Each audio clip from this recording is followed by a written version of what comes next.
This video was brought to you in part by the supporters of the AMTV Patreon. Thank you.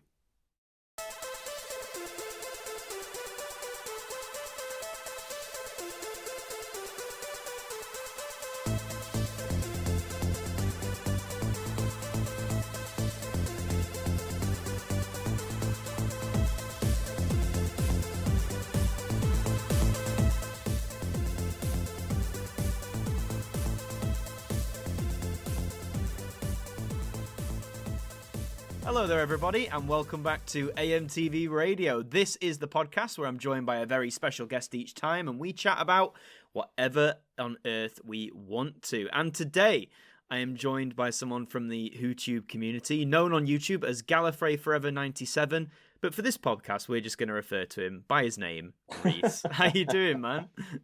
Hi, man. Yeah, like you say, yeah, very good, very well. Yeah, I'd say if we, I think we twice along the podcast if we kept saying that YouTube name. So yeah, keep it Rees. No, that's fair. That's fair. And I mean, we'll talk a bit about that, but just for as a general thing, you know, I'm sure some listeners or viewers will be aware of yourself. You know, those who watch YouTube and stuff all know your stuff. But for anyone who may not be too familiar, just tell us a quick bit about yourself and the kind of work you do on your channel.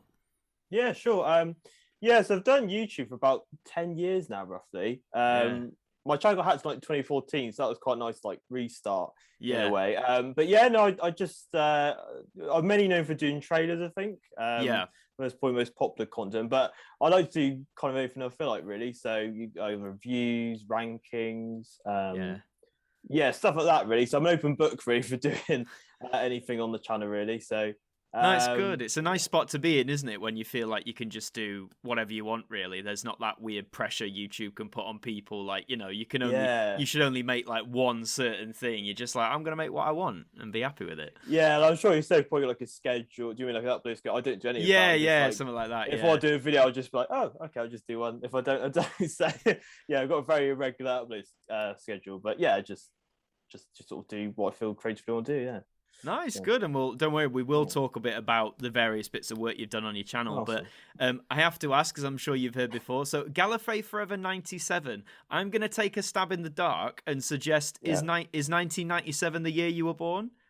You are very correct in saying that, yeah. We've all done it, haven't we? Like, we've all had names or that. Like, I'm sure I've had it because I'm 1 year ahead, so I'm 96, and I know for a fact on like old gaming consoles and things like that, I definitely had 96. Oh god, I got to put my Xbox, the amount of accounts and that, as I say, I created 10 years ago, so so sort of 10 years ago, I was thinking, oh yeah, that'd be.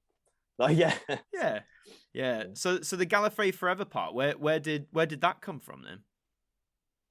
I think I just do the Time War stuff really. Off the thing at that point, I think Gallifrey obviously was, obviously didn't have the Moffat thing, they're the Doctor like resurrecting it and stuff like that. So I just thought it was a cool username back in the day.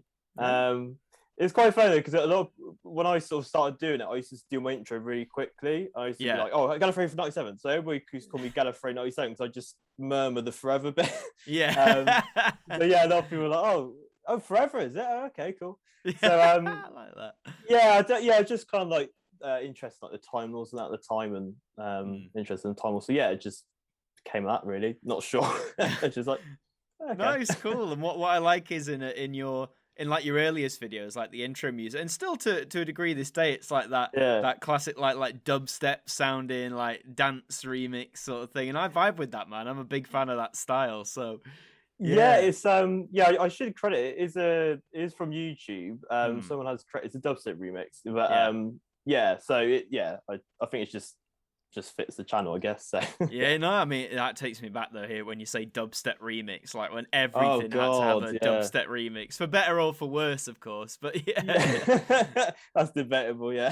That's it. And obviously you said you've been doing YouTube for 10 years, but as with any creator that I have on the podcast, regular listeners will know this, I always like to go back. I like to check out those first public videos, because some people say, oh yeah, that's the first video that's public, but your first public video is some merchandise news, I believe, from way back in 2014. A lot was going on then, clearly. So was that just so you'd already been doing YouTube before that for about say 3 years then, 2 or 3 years?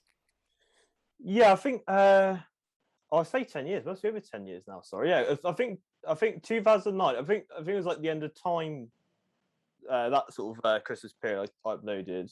I think it's like a figure adventure or something. So yeah, it's still kind of like merchandise stuff. I can't. I think yeah. So I think my channel got hacked, and then I sort of I had a few videos which I kind of wanted to re-upload, but I thought I'd just sort of new content as well. So I can't remember if that was something that I did specifically for that, or whether it was sort of something re-uploaded. But yeah, I think I do remember that now. I think it was just a bundle of like stuff that had been announced on like a toy fair or yeah. Play excuse. So like, yeah, used to do those back in the day. So yeah, probably not because that was just before Series 8. I think I looked at it. It was like a few months before, or maybe it was whilst during Series 8, around that time in 2014. And if you can remember when you started doing that, because you did, as you say, you did the occasional like merch report going forward. Yeah. I've seen a few, in the last year and stuff. There's a few channels that do like, I guess, merch reports or merchandise news. But when you started, do you remember like, was there anyone else really doing it then, or did you feel like I'm sort of at that time like on my, in my own lane doing this sort of thing? I think maybe I think people used to do like edited videos where we put some background music on, but I don't know if there was anybody doing it like talking and like analyzing it. I'm not too sure. So it could have been. But yeah, I was inspired by like Batman March and host productions. Like a lot of nostalgia for that really. So so I don't know if I started doing reviews and that till a bit later on. But yeah, I used to sort of cover like news videos just to kind of like just writing down what's been like on the .2 site, like the .2 site, the great merchandise. So yeah, maybe just doing that and then just give him honest thoughts. So, but no, I don't think there probably could have been, but I might have been on the first. I don't know. Yeah, it's hard to tell sometimes, isn't it? Like with who did what first. But you already mentioned in the beginning, and as you say, it's probably the thing you reckon your channel is like most known for, which is the trailers or the ultimate trailers. And you did start doing those quite early on, like looking back at your available videos, they're quite early on. So I guess what was there a specific inspiration that made you want to make them? Like, have you always sort of been into like crafting trailer? Because I guess I think people think they're so easy, because you say trailer, you think, oh, it's like a 2-minute video, but I've only dabbled in it once or twice, and I find it such hard work because you want like the exact clips and the exact effects and stuff. But yeah, what inspired you to, I guess, start making trailers? I'm not too sure. I think mainly Doctor Who. I think we've all probably started with most creative things. I think that's where it kind of all started. I think, as I said, I obviously love Doctor Who Confidential, and obviously I think a lot of people that probably work in the media industry now and stuff have obviously been inspired by, like, I'll watch that episode and learn I didn't realise people could do that, or etc. I used to watch fan trailers online. I thought it'd be quite cool to do. So I think when I started doing it, I just dabbled on like Windows Movie Maker, which if people have edited on that is it was obviously like not very good to do. It was clips like YouTube and stuff like that. So and it kind of just took off, and when I started doing that, just having fun with it, I was like, I quite enjoy this, and it just kind of evolved, and still doing them now. So no, it's good. It's nice. It's nice that you've still been able to keep doing them. Like, you haven't lost the love of it, I suppose. And would you say was it the trailers, or was there a particular trailer, if you can remember, that I guess like you can class that as like the milestone when you feel your channel, I guess, started, really gaining that momentum, so to speak? Do you know what I mean? Like, was there like that one clear video that help push it all? I'm not too sure. I think there was I kind of wanted to do series trailers, which has gained like so many views now, so probably them. But I'm not sure I don't know if there's like a specific trailer. I'm not too sure. I think most recently the Rusty Davies thing, that was pretty cool. That was so cool. Do you want to explain that to people who might know? But that is so cool. Yeah. Sorry, so what it was, so I did, I do many different trailers, and I did one for like, so I've done one for the Rusty Davies era and the Moffat era conclusively. And I got this message from this like random Twitter person saying, I've got this video to send you. And obviously I was a bit like, what? Okay. What's so I was this? getting, like, warning signs. Oh no. But it was, and he was like, I won't say a name because I don't think we want to be no, for sure. They record this university lecture which Russell was attending, and so they wanted to summarise work of Doctor, and they selected my work, the trailer I did online, and a really good positive reaction to it. So that's probably one thing. That was probably one of the crowning moment for me personally. I mean, when RTD's commenting on your work and saying how he enjoys it, I mean that's Pete right there, isn't it? Doesn't get much better than that. No, can only get worse. But no, but like I said, that I can't remember back when, but I think that currently, that's probably the one that's That's just so cool, and it's nice to see that like across many of the trailers you've done, like again, it's got like really good audience response. Like fans seem to really like resonate with fan-made trailers. I think they appreciate the effort that it goes in. You know, more than that. Oh, you just throw a bunch of clips together, which like you can do that. I'd argue it might not make for an interesting trailer, but it's like the more intricate stuff. And one thing I did notice as well is some Doctor Who trailers you've made in the style of other movies. So, like, there was one that springs to mind where I can't remember what story or season, but it was in the style of The Force Awakens, which I thought I actually really enjoyed that Force Awakens trailer. And the Doctor Who really fits to it. And I did a similar video a few years ago where I made like Doctor Who, but in the style of Infinity War, when that was a big thing. Again, really hard, but it also. Don't you find Doctor Who like lends itself to several other like styles of trailer? And it was hard, but also really easy in some places, like to find the perfect clips. Yeah, like you say, I think once you've got the gem of the idea, and it kind of like you can't just run with it. And I found that a lot, really. Like I really enjoy doing that sort of like. So I enjoy like the Marvel and DC films, so and stuff like that. So like you said with that one, you're thinking, and once to say, so that was for Day of the Doctor, I think specifically. So that was more like a condensed thing.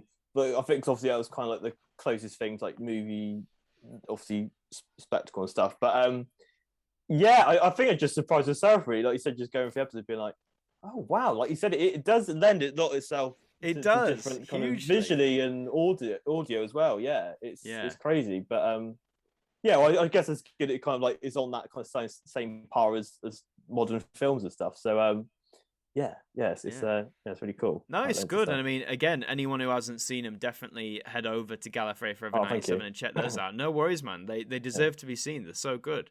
And just obviously we're on Doctor Who, but there's one particular element of the wide Doctor Who universe I want to chat with you about, and that's a little known trading card game called Battles in Time.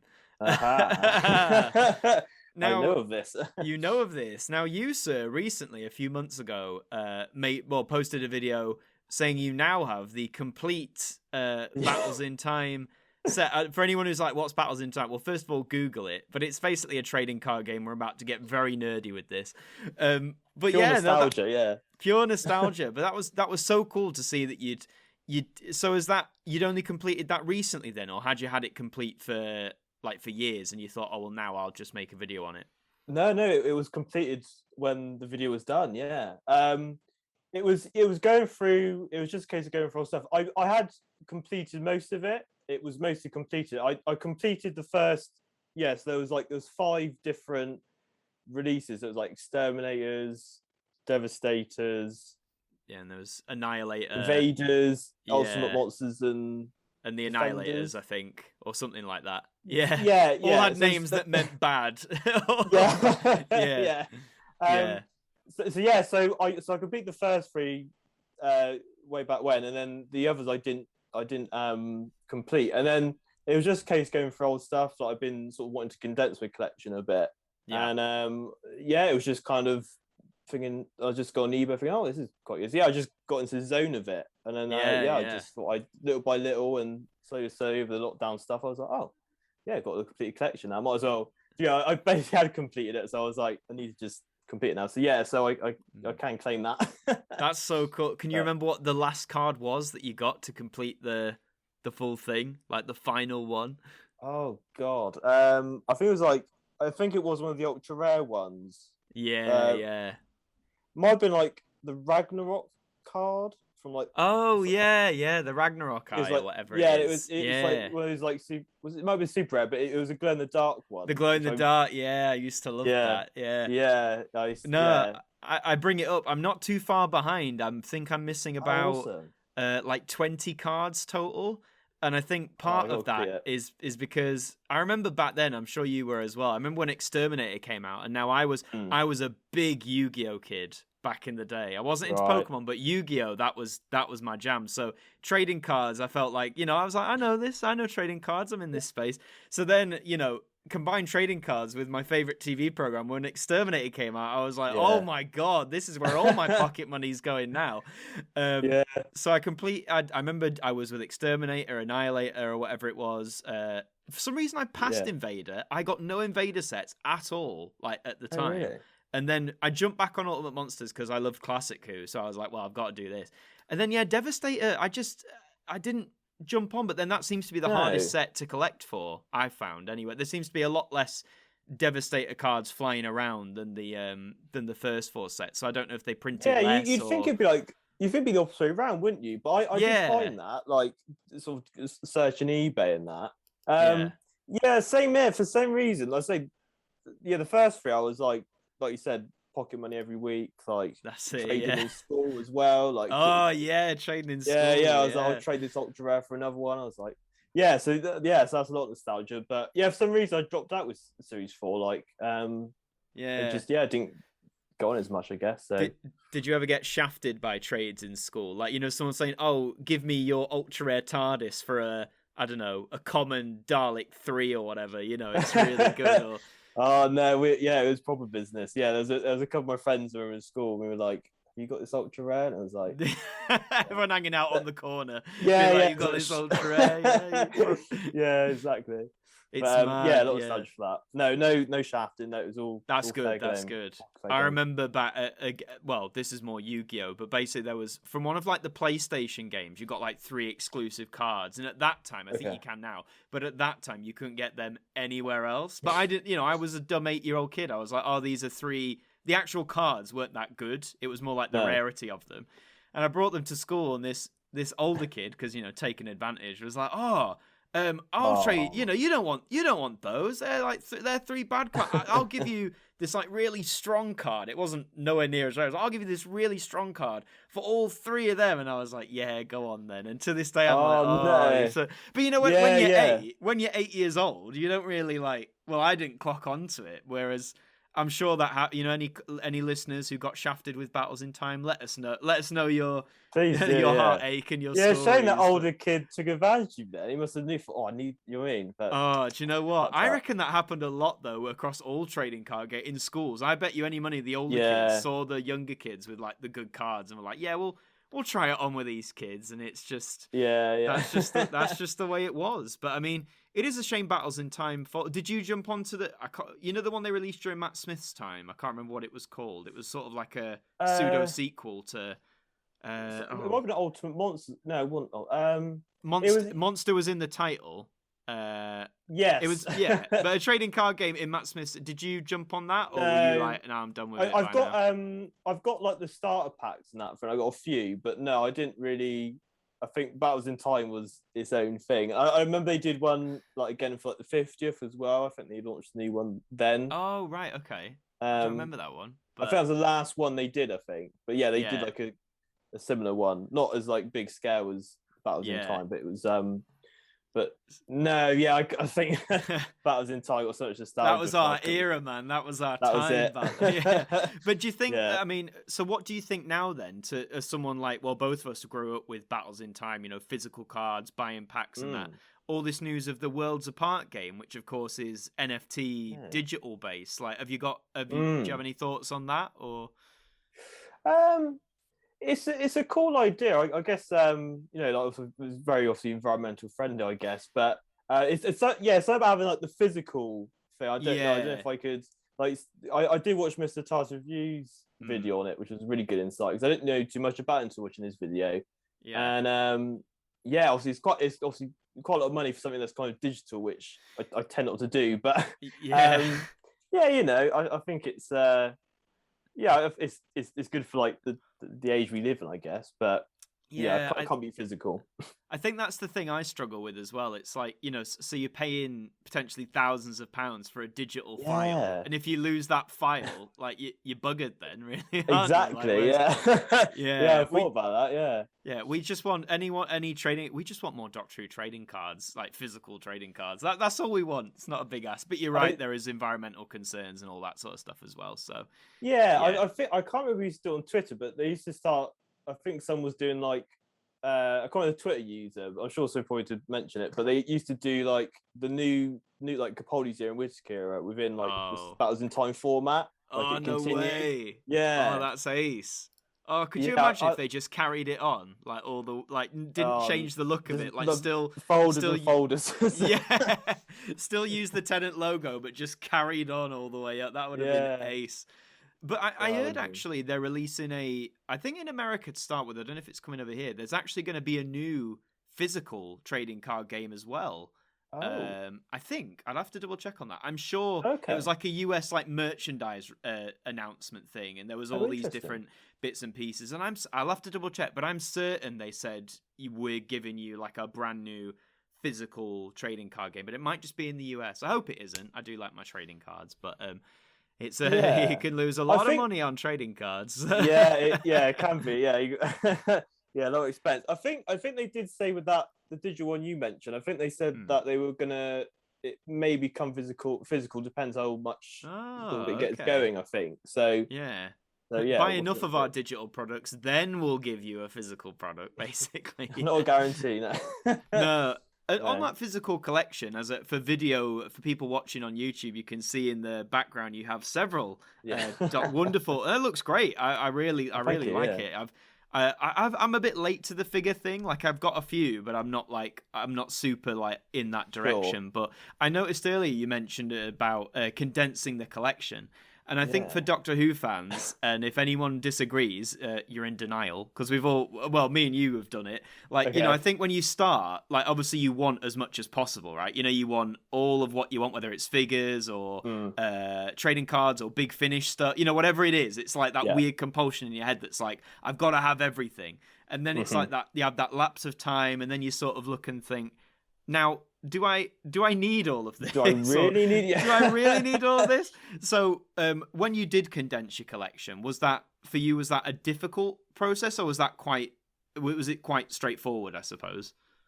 It's still an ongoing thing, to be honest. Oh, okay. It's I did start doing it. I think because I've got all my stuff from a room, but there's so much in storage, it's crazy. Oh, right. So it was just like you said, like it's just a thing of looking at it, thinking like I'm not really using it. So what is kind of like I kind of not grow out of it, but like you said, just like just picking up everything. You think, this is a real obscure item. I'm just gonna add this to the collection, and obviously, it's just in storage. It's not doing anything. So I'm sort of roughly going through stuff at the minute. But I did just kind of I got like the DVDs, like obviously transfer it now from like new Blu-ray collection stuff. I've been doing the same, mainly for space. I just felt I can't have both, sadly. Like and as well the new series ones, I've got like the original DVDs, the original box sets and the blue. Do you know what I mean? Oh yeah. I'm only gonna watch one. So I'm gonna watch episodes 1 to 3 on DVD, then I'll swap to Blu-ray and all that. It's tough. And those early box sets, like the series, do you remember why were they so large? Like that series 1 box set is literally a square. It's a big fat square. It is.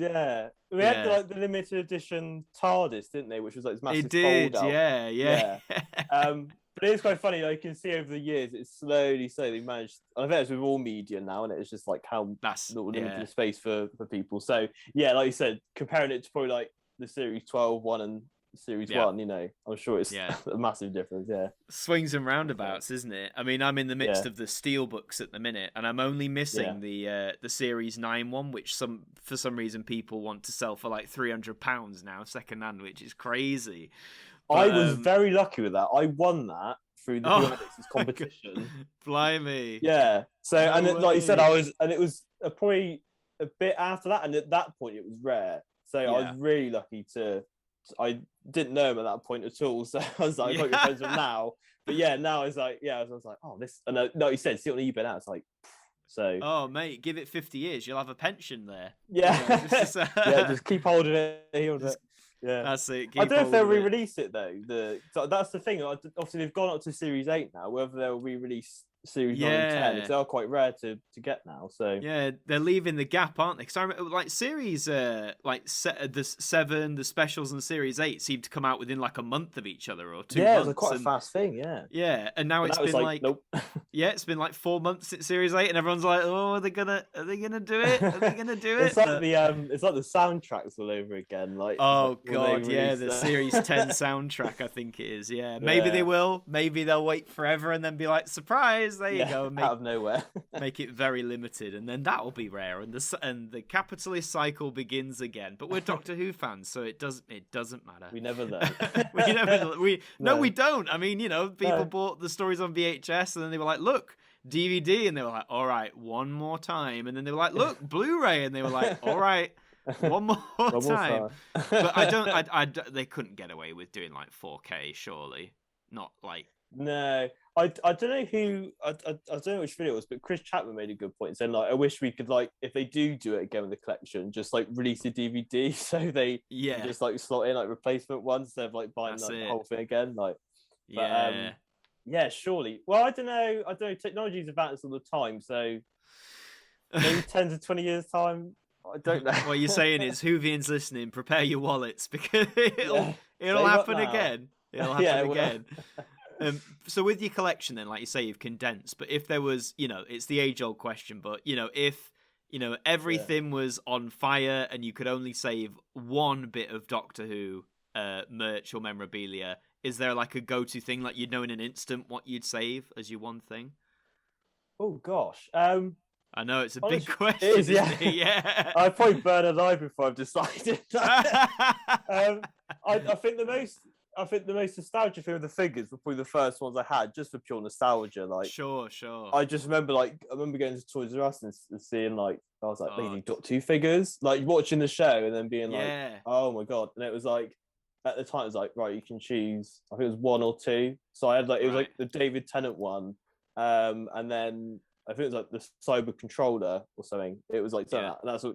Yeah, so I think just pure nostalgia. Like, obviously, I've got like the rare ones and that. So I guess I could go for the most expensive one, but probably for nostalgia wise, like nostalgia always wins, doesn't it? And I mean, Toys R Us again, throwback. But do you remember they had that big wall of Doctor Who at times, like the Doctor Who theme music playing? It was God, what's happened, man? That is. Well, I mean, I know toy stores, I guess, aren't as prevalent as physical toy stores, I guess. Although I think it's come back in America slightly.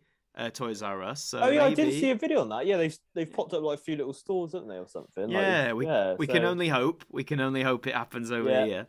But back to your channel then. So, like you're saying, 10 years of YouTube and 7 years worth of content that you can see on your channel right now. Yeah. And you've done, I say, all sorts. You've done the trailers, you've done unboxings, merch news, regular Who news. I say whatever takes your fancy. Yeah. So after all that time, what keeps you inspired or driven to do it? Because, YouTube, as great as it is as a platform, there are moments I found where it can be very like anti-creator, and it's very like hard to keep the motivation going to, keep making stuff, whether it's battles with like the copyright system or whether it's all the algorithm stuff. But yeah, what's motivated you, I guess, to keep going despite all that?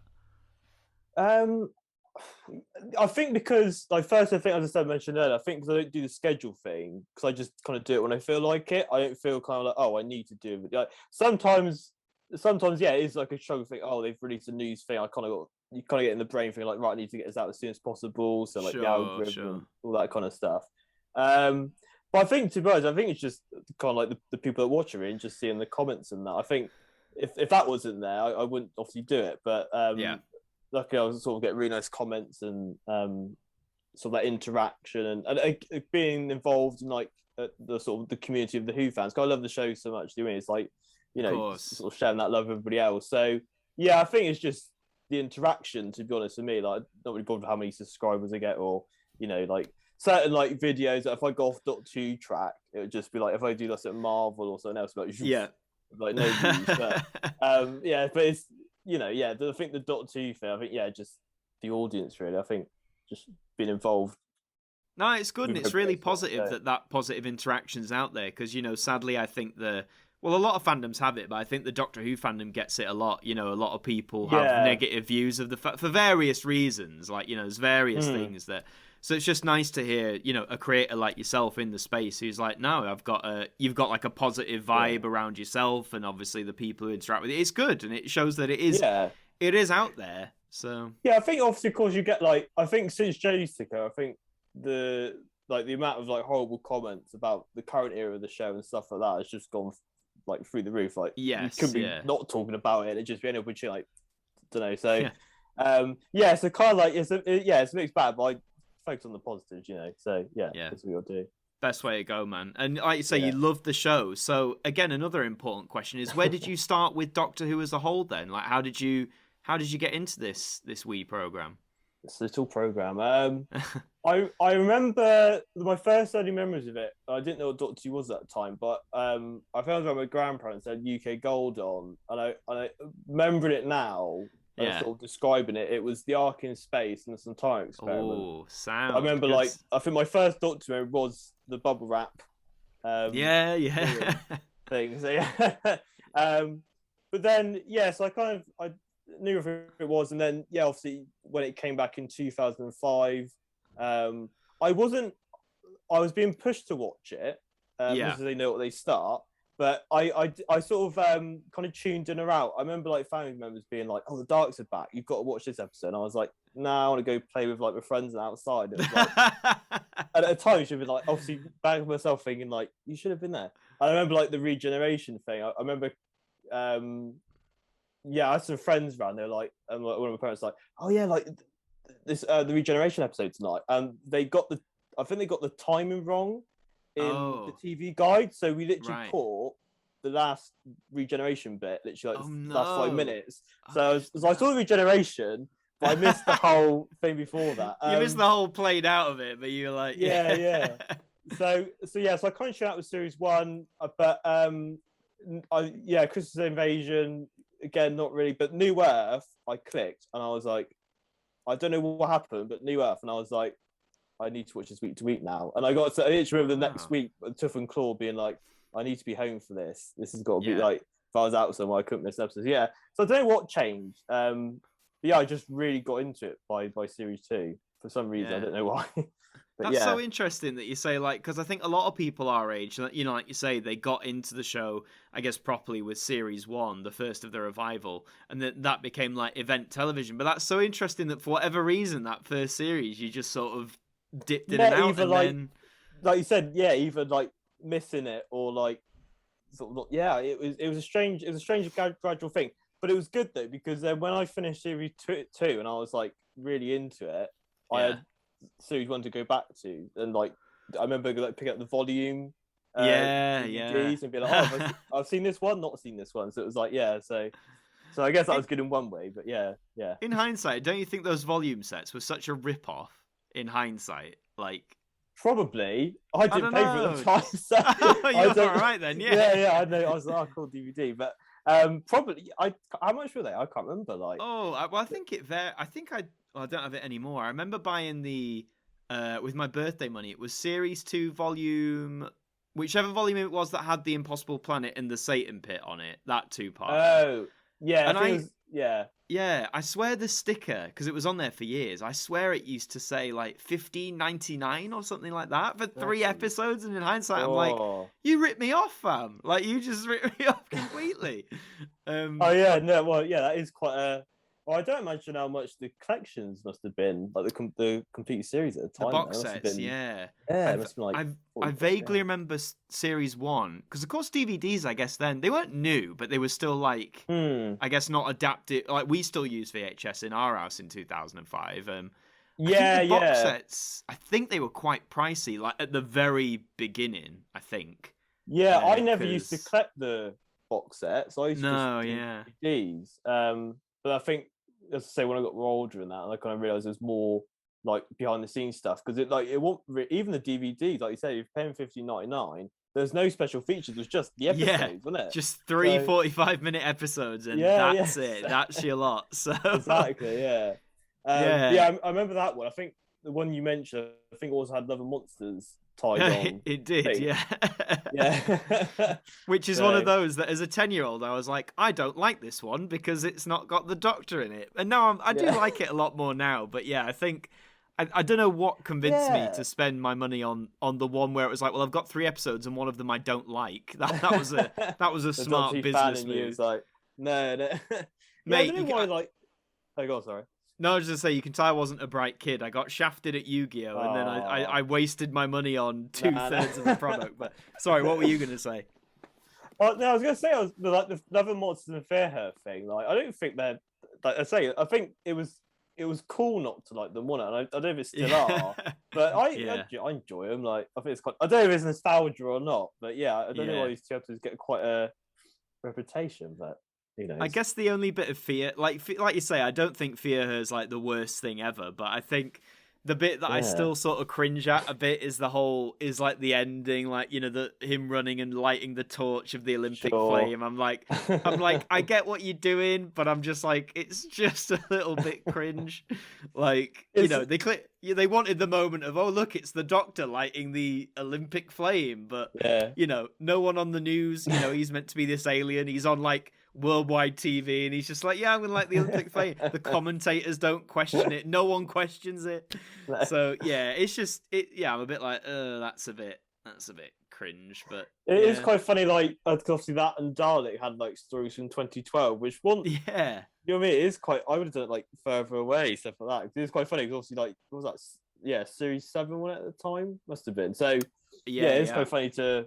Not aged very well, is it? Like, from I mean, it's like anything in it. Like, some people now say some of the series 1 effects are a bit like but it's like, but back then I'm sure like that was the height of what they could have feasibly done on the telly, and of course it's going to look a bit. It's like when we look at old like 90s films with CGI. Sure, a lot of it's not great, but I mean, it's what they could do. It was the best they could do. So I think as well with Classica as well. Like, whenever people say stuff like that, you feel, well, look. Like I said, it's a product of his time, and that's it. Obviously, a Doctor 2, you obviously don't realise. I realised as well, like how much sort of time constraints and limited budget, you know. So, well, I guess like kind of like that. I think that produced all the possibility. That's where the creative drive comes in under pressure or sort of limited stuff. Yeah, that's it. But when does Series 1 become like classic or like retro? How long does it have to be? Because it's been 16 years already, and people say, it's New Who. I'm like, well, New Who started 16 years ago, so like, how far do we go until we I mean, it'll make us feel old. It'll make us feel very old when it I think if they ever do like the collection box sets for the new series, then I'll feel old. If they like if like season 27, AK series 1, is like, God. It'll happen. It's gonna happen. It will happen. People, get your wallets ready. Yeah. But aside from Doctor Who, I mean, you mentioned you are into other pop culture franchises as well, like you said, like Marvel and DC and stuff. Would you? Is there like a clear, if Doctor Who's like the top franchise like you're into and invested into, is there a solid number 2 in that I'd list? probably say the MCU. I think the Marvel. I just love everything to do with it. It's been great with the Disney Plus shows with like Loki and I've really enjoyed those shows. You know, they've been so good, so high quality. Yeah, I didn't know what to expect, but there is no. It doesn't feel like, oh, this is TV and this is film. Like, it feels like the through line is carried through, which is amazing. Yeah. You know? Do you think then that, because obviously the MCU film series, as everyone knows, like built up over 20 odd films to Infinity War and Endgame, and that sort of felt it's obviously not the end, but it's like that's the end of like one big chapter. So like going forward now, like you say, with the Marvel TV shows, with like Black Widow's out now, which I still haven't seen at the time of recording. I do need to see it. Like, do you think in terms of like, I don't know, with audiences, do you think it can sustain the momentum it's had, or do you think we're going to see like they'll still be successful, but maybe not to the levels of, you know, as they started to get to as the MCU went on and on? Yeah, I think I don't know if they'll ever reach the peak of Endgame. That can't like because I remember obviously like it was the #1 film for a time being, like the box office and that. I think they've done the wise choice at the minute with the films and TV. I know they've started doing like spoilers, like the kind of multiverse. I thought that's what we're going for like a period of time, but it does feel very standalone at the minute. There's no like they haven't said, oh, this is going to be like the next Thanos or stuff like that. So I think they'll probably play it safe, just doing like individual stories, and maybe that will come out again. But I don't think I could be wrong, but I'm not too sure. Like, but again, like films like I've just recently saw the Suicide Squad, the James Gunn. Oh, nice! How was it? And that was really good. I prefer it to Black Widow, but Black Widow still.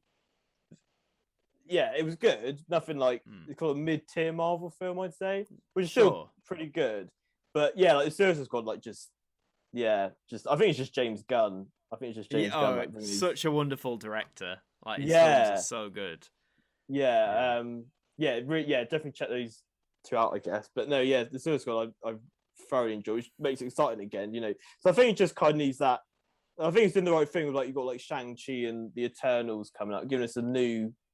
Some new kind of stuff for it instead of like relying on like his old stuff from the MCU. Like just start afresh, I guess, and see where it goes. I guess, No, for sure, and of course the third Spider-Man film and all.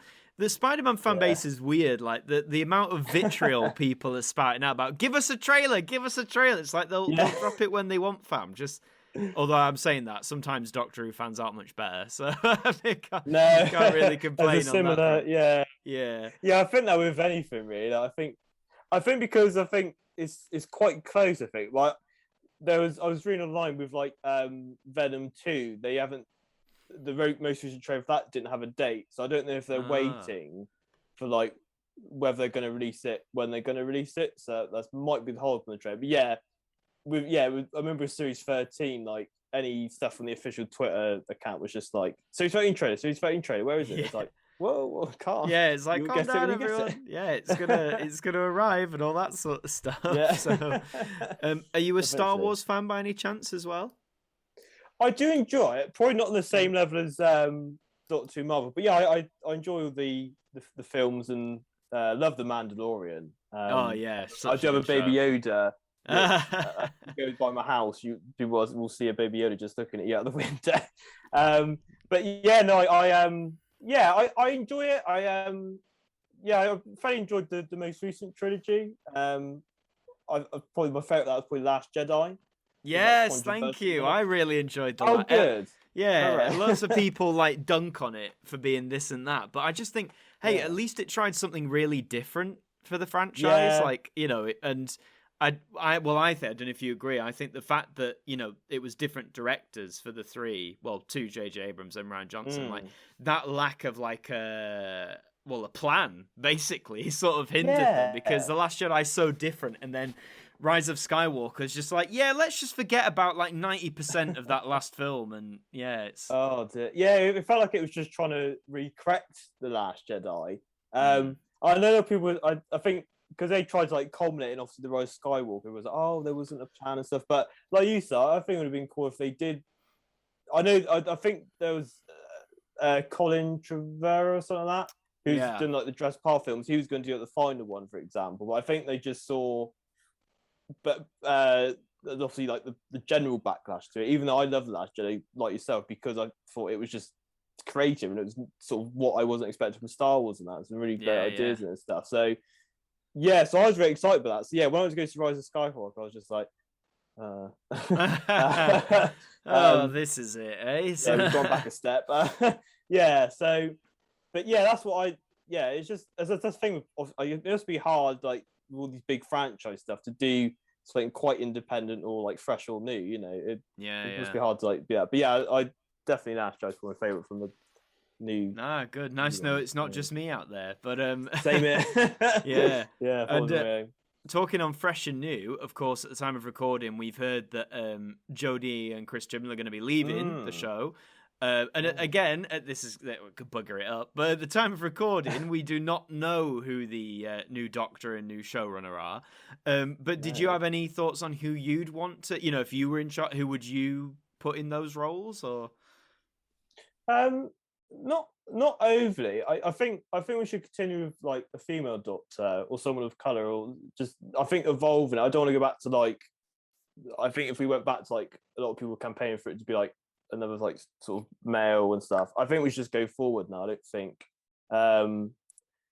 There's no specific actor in mind. Whatever, if they've got the acting chops, let it be. Doctor Who could be whoever you want, I guess. I think it'd be good to if they did get another like female Doctor, for example. It'd be cool to get. I think a female showrunner would be pretty cool. Just kind of have that like. Yeah, I think just have that kind of that voice of it, but no, yeah. I say with them two leaving, it is. I kind of expected Jodie because it's like it's unexplained like 3-season like rule, which was like this unspoken thing, and it would being like with like Patrick Troughton, and I think it was started when Patrick Troughton told Peter Davison when it said, "Oh, it was, and now it's like so." But no, Chris Chibnall, I thought I was just thinking, oh yeah, we'll get another Doctor with him, but. Yeah, I was there. Yeah, I mean, I thought that because I think we've had the last two showrunners have, I guess, both helmed two different Doctors. So it was again maybe that sort of subconscious precedent. We all thought, he'll do another one. But no, it seems he from the start, from what he said, he wanted to do his 3 and then walk, which is fair enough. But yeah, I'm curious as to who they're gonna get to replace it, and I'm sure they'll make a good choice. I'm sure they will.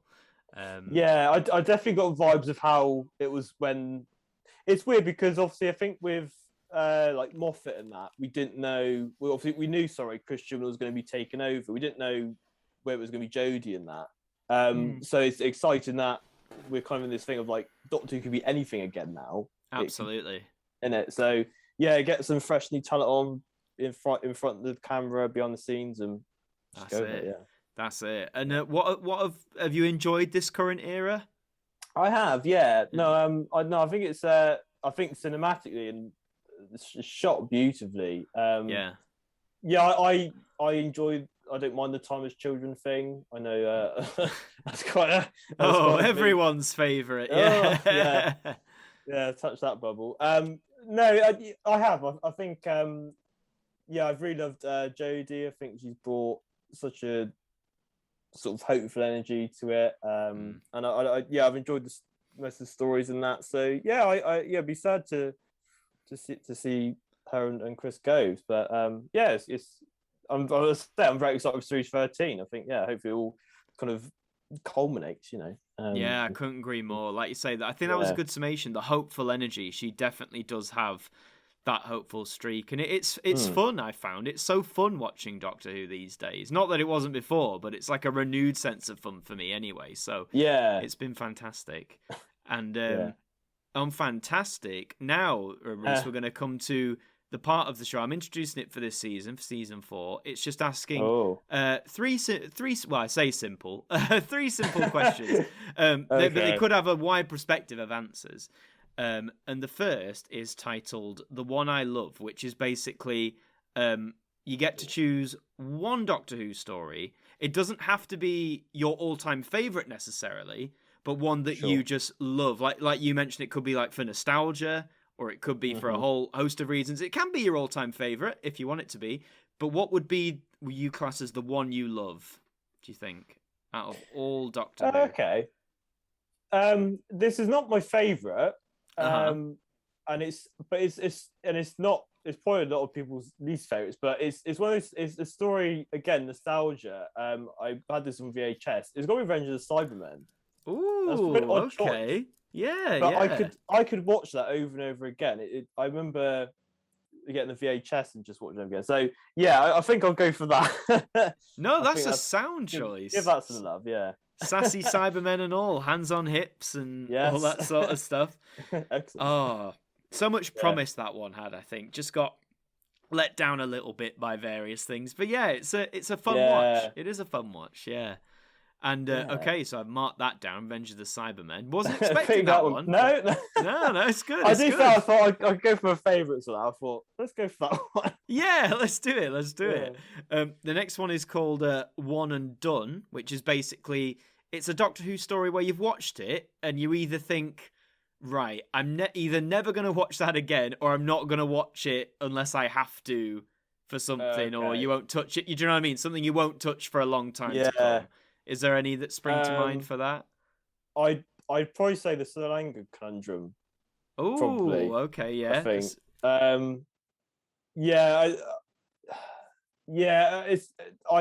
I remember. I think I obviously watched it once and I didn't enjoy it, and then I had to kind of rewatch it for like doing like a review or trailer or something. But I did struggle to get through. Hey, no, that's fair. That's fair enough. So I think that's that's what I wouldn't watch unless I was forced. That's fair. See, whereas with the first one, like you might be the only one there. Like that one, I think you'll have a few people joining you for that one. Yeah, that's probably just comes top of my head. Yeah. Nah, hey, but that's fair enough. And the third and final one is Back to Square One, which is basically, say you've got a friend, acquaintance, whatever, who's never seen any episode of Doctor Who before whatsoever.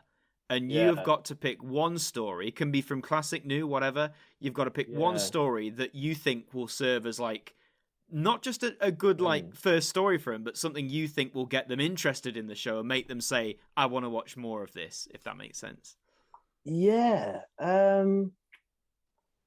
Gosh. Yeah. I know. The other two I was quite like, yeah, I'll tell one, but something of a I would I'm gonna say Revolution of the Daleks actually. And I'm going to say it because, I think it shows a lot of what the current era is about. But I had a lot of fun with that one. I think on New Year's Day. Yeah, no, I did. It was great. A lot of people, family members, in that. I just think there's the others. Yeah, I think I'll go for that one.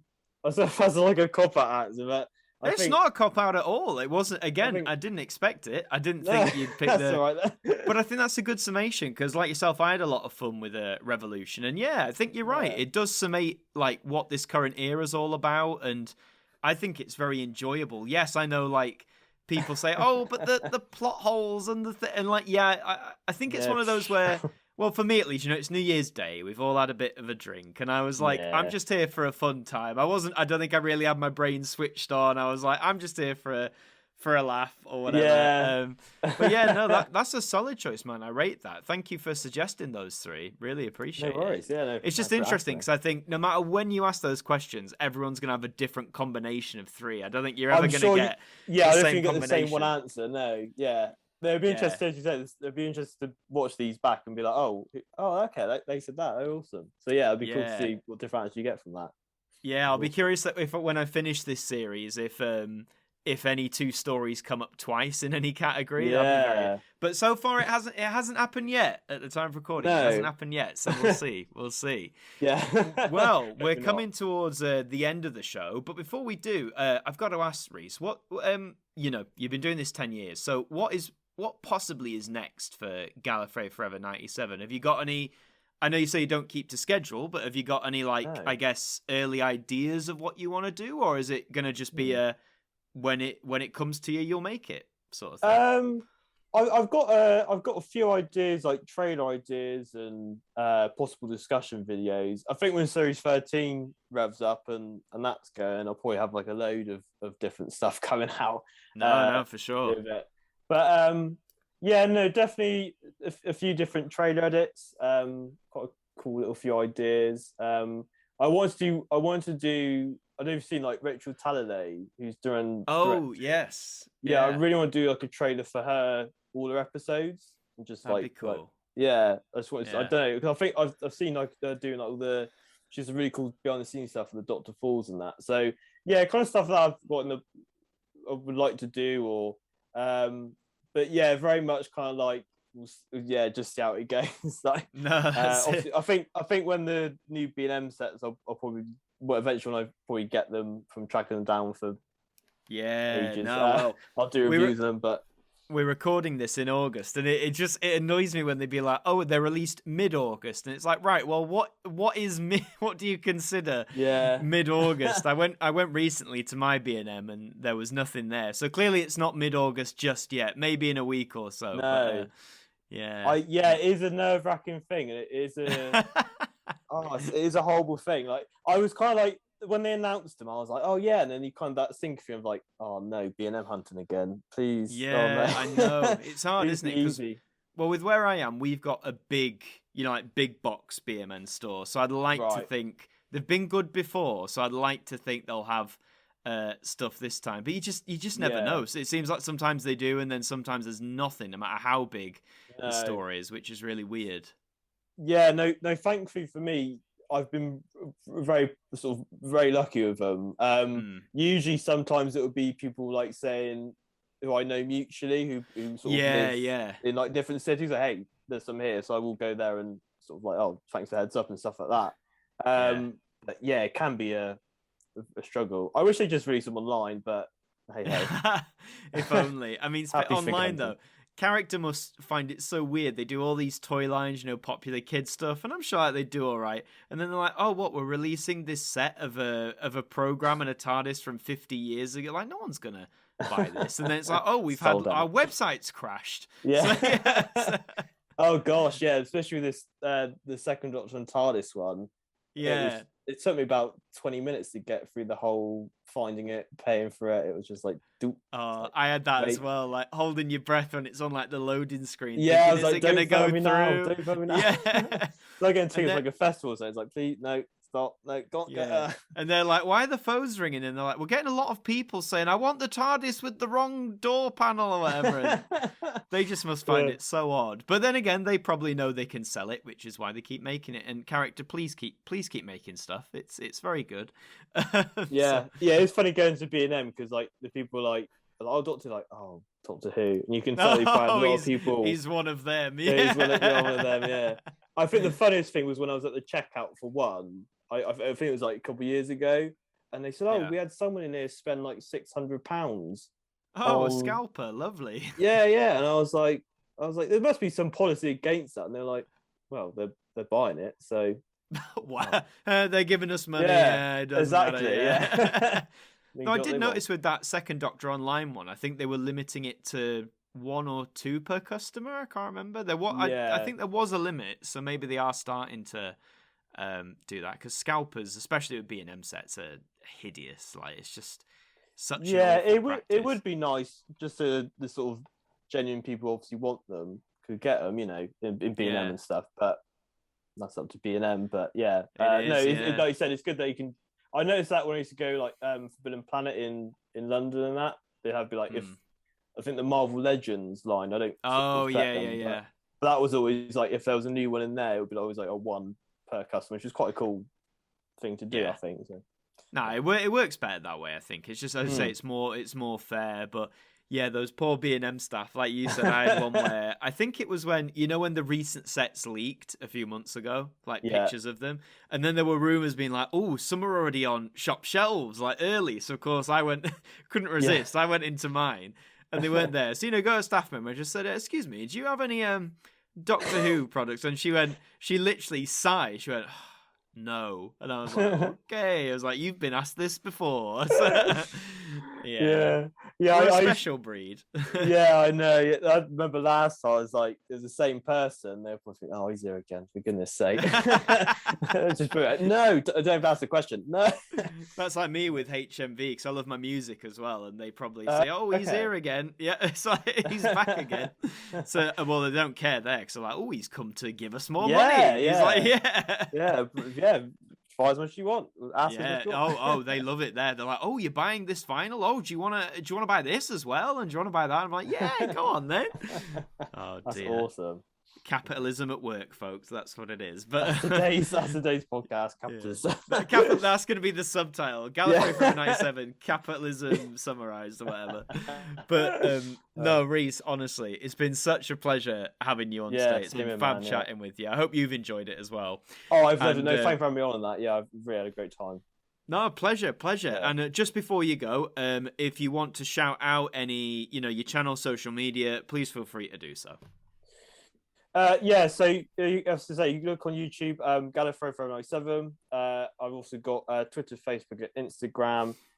If you go on the YouTube channel, there'll be links to all that. And Yeah, he's everywhere. He's everywhere. You can find him everywhere. Yeah. And he's also, at the time of recording, dear listeners, at time of recording, you are so close to 10,000 subscribers, I believe. You're not too far away. I am. Yeah, I've tried to look at it because it is like, but I am, amazingly. I'd say never thought I'd get to that level. But no, it's 10,000. So if any new listeners want to give us a subscribe, then So you're taking the polite route. I'm saying go over there right now and hit like, subscribe. And you're like, you're like, now. if you want to. I'm like, no, do it. Go now. But no, do go and support Rees and his wonderful work that he does on the channel. As we mentioned, you got trailers, news updates, unboxing, like a little bit of everything, really, which I love channels like that delve into a little bit of everything. And again, just thank you for sort of communicating that vibe of, like you're saying, of just with YouTube, you just make what you want when you want, because I feel that's like the core reason for the site. And I feel a lot of the time these days, especially with focuses on like, brands and companies, that sort of gets lost, or creators feel pressured out of doing that. I know I felt that before a few times, but no, just thank you for spreading that positive vibe about it. I think it's good for, especially if anyone listening is a creative, I just think that's good to hear. Awesome. Oh no, please hear, man. Yeah, I say I just try like a hobby, like so. But, it's a good way to do it. If you enjoy it, if you don't, like I said, take a step back and absolutely. And that's a perfect little vibe to finish on. So again, Rees, mate, thank you so much. No, thank you, Adam. Yeah. Cheers, mate. No problem. And for anyone listening, well, thank you for listening. If you're on YouTube, hello. Please do subscribe to the channel. We've got more podcasts on the way. Leave a like and let us know your comments as well. Love to hear feedback, or anything we talked about would be great.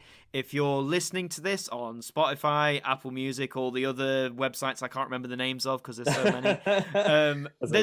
There's no definitive word. There's no subscribe. It's either like follow or join or, whatever that button is, do click it. You'll get notified of new episodes. Yeah. And there's sadly no way to comment on a lot of those sites. So again, please leave them on YouTube or follow me or tag me and Rees on Twitter. Let us know your thoughts and feedback. That'd be great. And that's everything. So all that's left to be said from me is, Rees, thank you again so much for coming on today. It's been a blast. Awesome, man. Yeah, great shared time with you. Brilliant. No worries. And for everyone listening, thank you for joining, and I'll see you next time.